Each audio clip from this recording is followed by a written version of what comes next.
Family and fellow soldiers, I'm the Professor, and this is the Moment of Truth. For a while, we've been saying in the black media that these non-white groups have tried to ingratiate themselves with white society by showing that they fully signed on to the devil's bargain of anti-black racism. And it's not just them. This putrid tradition goes all the way back to white immigrants in the 19th century, like the Irish. Everyone knows that the best way to show the dominant society that you'll uphold the racial hierarchy is to attack black people. That's why everybody does it.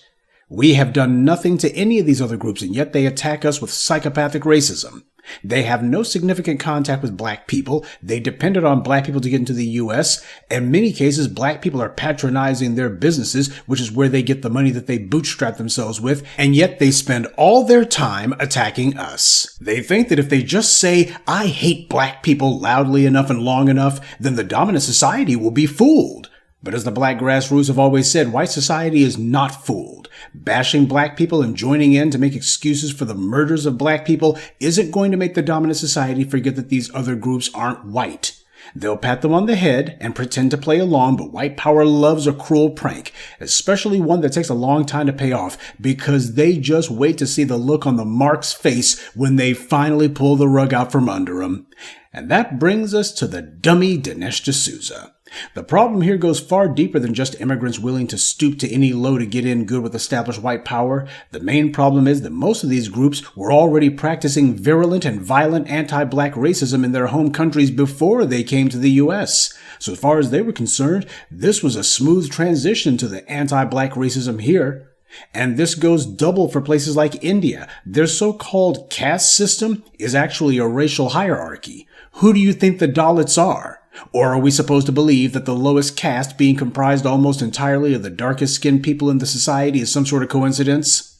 The dirty little secret about immigration is that most of these groups didn't learn anti-black racism in the U.S. Their cultures were already infested with it before they got here. There's been a spate of videos and stories and incidents from political figures who have been going in on the Asian community, especially Indians in specific. Those guys have become a target heavy in the last few weeks, and people like Dinesh D'Souza are shocked, I tell you, that the very white right-wingers that they've been carrying water for and praising and been doing all kinds of dirt on their behalf and being their brown-faced flunky, he just simply cannot believe that these people are going in on him. I mean, whatever did he do as he sees it? He has no idea where this flood of anti-Indian sentiment has come from lately, and certainly not why any of it is being pointed at him. But everybody else knows. Back in 2015, the New Republic did a piece on their website about D'Souza calling out his ridiculously over-the-top anti-black racism.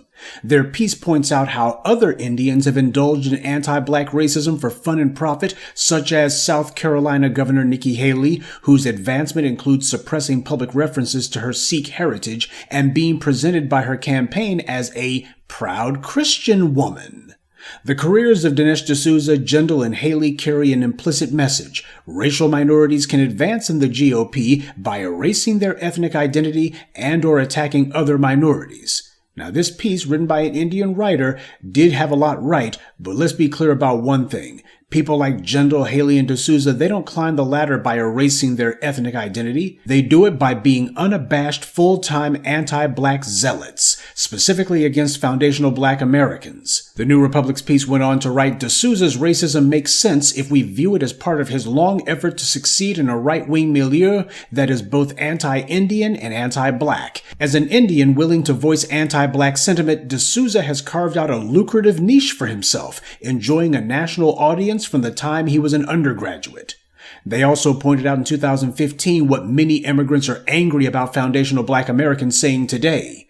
Quote, D'Souza and many others have benefited from the African American civil rights movement. Prior to 1965, America set severely restrictive quotas on immigrants from non-white countries such as India.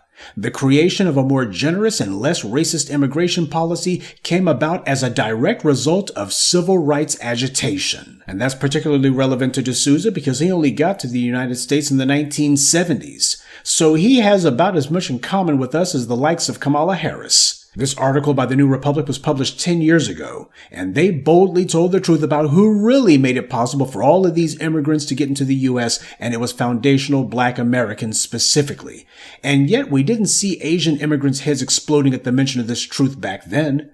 But of course that was due to two factors. First, this piece was written by a non-Black person, so it wasn't seen as threatening to them. Immigrants love to try to buy into the lie that they made it all on their own, especially getting here, because of their own hard work in industry, because this mirrors the lie that white society tells itself every day about its position in the society. But the second reason that heads weren't exploding in the Asian community 10 years ago over this piece was that foundational Black Americans hadn't begun delineating, which is the biggest threat of all. In 1995, Dinesh D'Souza wrote a so-called book called The End of Racism, in which he repeatedly wrote that racial discrimination was long since over, or as he put it, the old discrimination has declined and been replaced by rational discrimination, based on accurate group generalizations. That's how he termed it. It's rational discrimination that is based on accurate group generalizations. Of course, when it comes to accurate group generalizations leading to rational discrimination, he didn't see Indians as being one of those groups. He did, however, say that Black Americans as slaves were treated well. In fact, in his little old book, he couldn't wait to talk about how great the Southern plantation owners treated the slaves. Like everything else Dinesh D'Souza ever said, he didn't actually present any evidence to back up this gibberish. He just said it and moved on. That's how you know it's propaganda. It wasn't meant to be factual. It was just meant to go ahead and give a sugar rush to racists who like to read crap like that. And speaking of crap, this book was published 30 years ago. He spent his entire adult life normalizing the exact same racism that today he's so shocked by. Earlier this year, you had the whole DOGE scandal, where a number of DOGE employees were exposed as being blatant open racist, including one named Marco Ilez, who had a sock puppet Twitter account where he wrote all kinds of racist comments such as "normalize Indian hate" and 99% of Indian H-1Bs will be replaced by slightly smarter LLMs. They're going back. Don't worry, guys. That was just last year when he wrote all that. In fact, the one about sending the Indian HB1s back was written in December, only weeks after Trump had won re-election. So this was how that soon-to-be DOGE employee was celebrating Trump's victory, by telling his followers that the Indians were going back. Now, I mentioned this because D'Souza very briefly touched on that DOGE scandal on his YouTube channel, but of course he never mentioned any of the racism, even though it was aimed at Indians like himself. He instead preferred to focus on saying that Democrats just didn't want to drain the swamp, that along with other empty slogans of his. So even with his right-wing pals taking open shots at Indians, Dinesh D'Souza didn't dare say a word, and yet that same individual is pretending not to know where all of this right-wing racism against Indians is coming from. He also conveniently forgot about how his buddy Vivek Ramaswamy was repeatedly humiliated by the white right during his failed presidential run. You are so bright and articulate, and I guess I can call you articulate since you're not an American Black. Can't say that about them. That's derogatory. And that was a great opening segment. Lots of things to talk about there. Oh, and I agreed with many things you said during, in fact, probably more than most other candidates when you were running for president. But I still would not have voted for you because you're an Indian. We'll get back to that. And Ann Coulter wasn't the only one who said that she would never vote for him. A guy named Paul Ingrassia, who Trump is now nominating to lead the Office of Special Counsel, has been exposed for engaging in Telegram groups with a bunch of so-called young Republicans in which he texted that, quote, Dr. King was the 1960s George Floyd and his holidays should be ended and tossed into the seventh circle of hell where it belongs. And black-themed holidays seems to be an obsession of this Ingrassia character because he also texted a string of messages that said, I said we're making Kwanzaa illegal in the next Trump administration. That was the gist of my tweet. No Mulian holidays. From Kwanzaa to MLK Day to Black History Month to Juneteenth, every single one needs to be eviscerated. He also texted that he has a Nazi streak in him from time to time. You don't say. Now this Ingrassia guy is a lawyer. So this is someone who could try to become a DA or a state attorney general or even a judge. And that being the case, he's just living proof that the color-coded injustice that we see is not some fluke. This is a deliberate anti-black racialist code that these white supremacists are carrying out.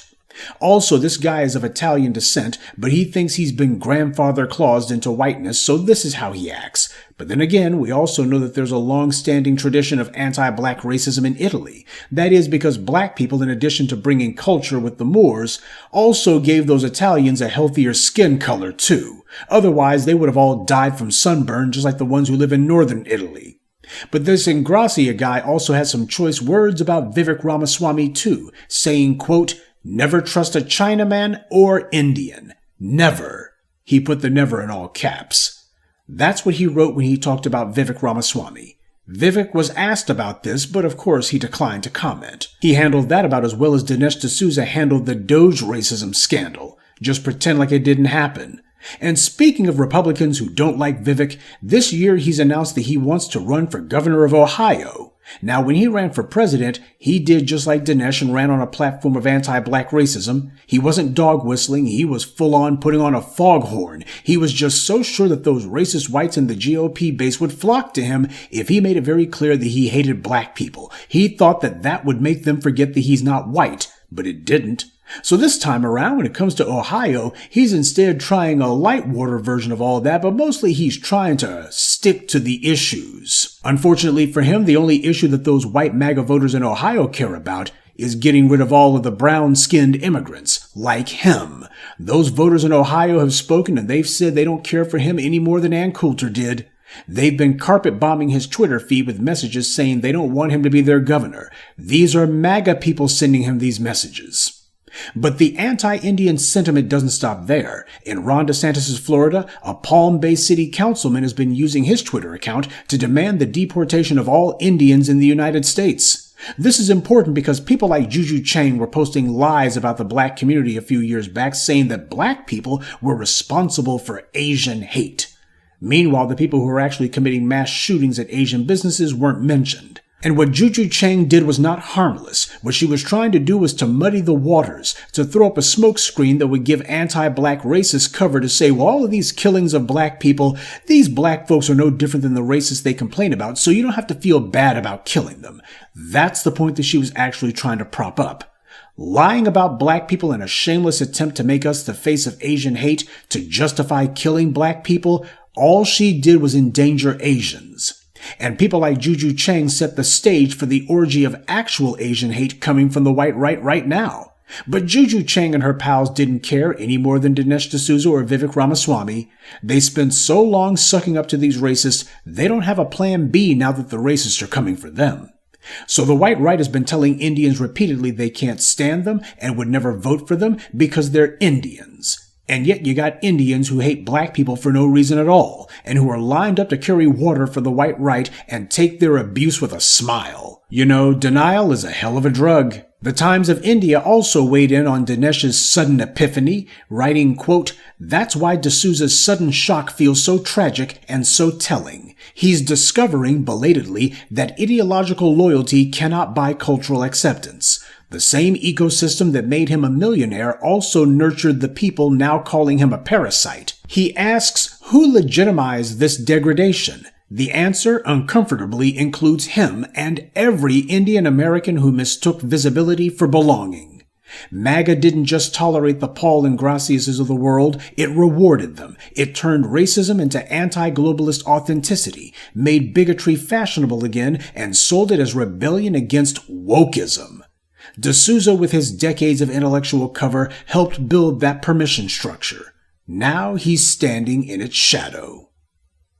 I agree with every word of that. Indians themselves need to be the ones to call out the anti-black racism for their group. Be honest about what it is and how long it's been going on, and the fact that there is no justification for it. This article is just another in an endless pile of examples that these immigrants who practice anti-black racism know full well that it's cultural, and that it's wrong. This is an article written by people in India. And yet they're saying exactly what we've been saying. That's because they don't think that black people will actually read these words, so they feel like they can speak a little bit more openly. This reckoning that Dinesh D'Souza is having to face also mirrors what his community is having to do as well. Every racist word that he now has to contend with was put in the mouths of those racists by D'Souza himself. He spent decades emboldening them, encouraging them. He told the world that there was no more racial discrimination, only rational discrimination now, and all of it justified. And so the white right is showing him how rational their discrimination is. That's what the Dinesh D'Souzas and other brown-skinned apologists and enablers of anti-black racism refuse to accept. They thought that their white supremacist pals would limit their hatred to just black people. And as long as that seemed to be the case, they were fine with it. But when they took shots at Indians, D'Souza pretended not to notice at first. And then they finally came at him so aggressively, he simply couldn't play dumb anymore. And that's when he had to start play acting like all of this came out of nowhere, because surely he didn't have anything to do with normalizing Indian hate. Even though that's exactly what he did, he protected and defended those who normalized it. His pathetic and empty boasting of self-esteem was actually a feeble cover for what was clearly self-hate.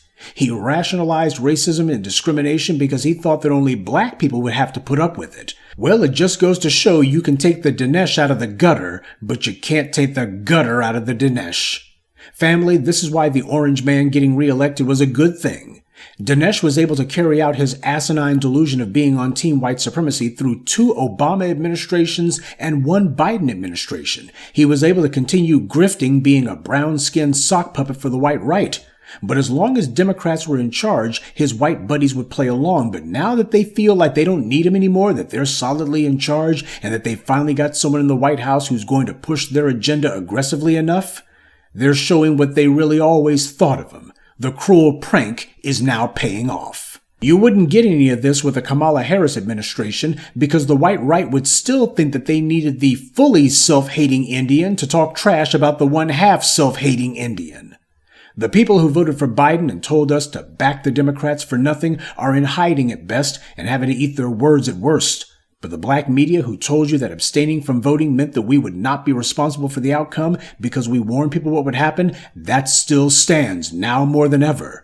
The entire reason that there's so much chaos going on between the white left having to face the duplicity of their own party and the white right being exposed to even their own tools, causing a rift between the podcasters and the billionaire mouthpieces, you don't get that if we played along with the vote blue no matter who crowd. But Dinesh D'Souza and the Indians are not the only ones who have been getting the wake-up call. Ben Shapiro, he's also been getting the wake-up call from hell from the MAGA army who have been attacking him full-time. He too is another degenerate who spent his life making the world safe for anti-black racism, and both the left and right media outlets platformed him. He never had a problem getting on TV or in print, but now he's shocked that the same white supremacists that he was signal boosting and defending and echoing all their talking points and justifying their anti-black racism, now they're the ones platforming people who are saying openly anti-Semitic things that he doesn't like. And sure, his squabble with Nick Fuentes is part of the reason why this is particularly painful for him,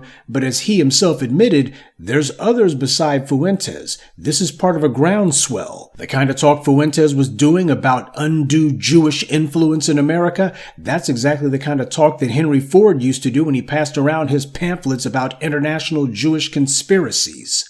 This was what undergirded the refusal of the U.S. government under a liberal president, Franklin Delano Roosevelt, to admit ships with Jewish refugees. And he wasn't alone. Other white-led countries did the same thing during the Second World War. People like Ben Shapiro thought that they could ingratiate themselves with the dominant society by attacking black people, that this would make them forget that these people are Jewish, but they didn't forget. And for the Ben Shapiros of this world to be siding with and making nice with these anti-black racists and these Nazi sympathizers, that's not new at all. I told you about how Israelis like Arnon Milchan, the famous Hollywood producer, literally had been pals with Nazi sympathizers back in the 1970s. This is who he was palling around with, making deals with these people. People were shocked at how the Israelis instantly dismissed Elon Musk's Nazi salute, but why not? They've been looking the other way and making common cause with Nazi sympathizers all along. So for Ben Shapiro to be acting like he can't believe his racist pals would turn on him, well, there's probably validity to that. BS isn't very bright. Anyone could put something over on that mental midget. But also there's a decades-long association between Zionists and Gentile white supremacists. They've long made common cause. This is why the orange man being in office is good, because the people who have been hiding their true colors for all these decades now finally feel emboldened enough to say what they really think. And the cowards and the liars who were never truly against white supremacy now feel that they have to surrender and go along with it. That's what we saw earlier this week with the Democrats caving in on the government shutdown. And people who have been repeating lies about us and about themselves, now that's become a lot harder to do. People fear the truth. And I don't just mean Professor Black truth. They're scared of the truth because truth represents reality. And when you have entire groups of people who have come to be completely reliant on lies for their self-esteem, their social position, and every crumb of their daily bread, when you tell them that reality is finally going to make a comeback, as they see it, they're facing an existential crisis. And they're right. Lies like the model minority myth and other white-adjacent claptrap is dying an ugly death, and the people who are the proud promoters and practitioners of these philosophies are finding their little anti-black grift running into rough waters. But it's a mess of their own making, and nobody's going to feel sorry for them when their careers go belly up. Before it's all over, don't be surprised at all if you see some of these same right-wing Indians who've been spending all of their lives attacking black people suddenly trying to change their tune. Remember, Vivek Ramaswamy was blatantly anti-Trump before he decided that the political winds would blow more in his favor if he switched teams. So this guy, he's already flip-flopped before. Put enough heat on him and he'll flip-flop again. Hell, look at what he's doing in Ohio. He's already showing that he recognizes how the winds are blowing for the 2026 midterms, and he's trying to get out in front of it. So he's not going to be doing the garbage that he was doing last year, not because he doesn't want to, but because he's looking and going, okay, that didn't work last year and it's not going to work this year. I got to try something else. He didn't discover religion. He just discovered that anti-black racism doesn't lead to political victory after all. But now he's also beginning to figure out that just because you attack black people full time doesn't mean that those white voters you're trying to get the support of will forget that you're not one of them. And that's the delicious irony of what's happening to Dinesh D'Souza and Vivek Ramaswamy and others. These are the people who love to tell everybody about how smart they allegedly are and how no racism's holding them back. And now they're complaining about all of the racism that's going on. Whatever happened to racism's not a problem anymore. Yeah, racism's not a problem as long as they feel as if they were never the ones who were going to be subjected to it. But that's the problem with being on Team White Supremacy. They determined a long time ago that the only people who they want to see win are the people who look like themselves. And you can get out there and call yourself attacking black people all you want, but in their eyes you're nothing more than a cheerleader. And a cheerleader will always be relegated to the sidelines. Good day, and be one. I'd like to take a moment to mention some of our contributors: Shrampstein, Cedric Etheridge, Roxanne Allen, Warren Johns, and Kareem Lawless. Salute to them and thank you to everyone for listening, liking, and sharing this message. Black empowerment only exists because of you.